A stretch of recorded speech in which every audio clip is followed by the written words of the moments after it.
How to apply filters in CapCut Mobile. Hi everybody and welcome back to our channel.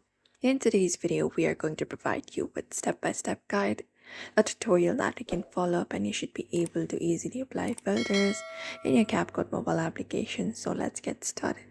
So it's super easy. All you gotta do is open up CapCut and go ahead and select up a new project or open up an existing edit. And you can select up your video clips or the entire timeline as well. So if you want to apply filters, it's super easy. On the bottom menu, we can find different options.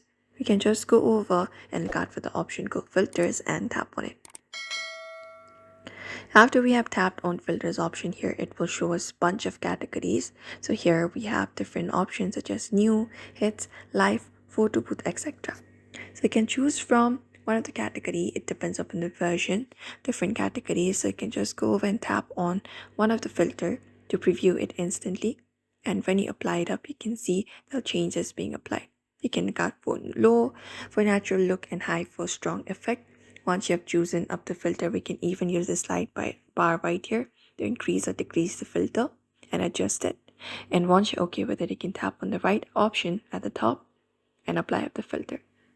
And you can select up in which part you would like to apply the filter. You can apply to all or apply to clip only, and that way you should be able to do it. You can adjust the brightness, the contrast, etc. We have different options. We can duplicate it, split it out, layer it, or delete. We can tap on adjust if we want to go ahead and adjust it as well, and go ahead and adjust it. And we can press on play to preview your edit. If satisfied, we can tap on the export option in the top right and even choose up the resolution.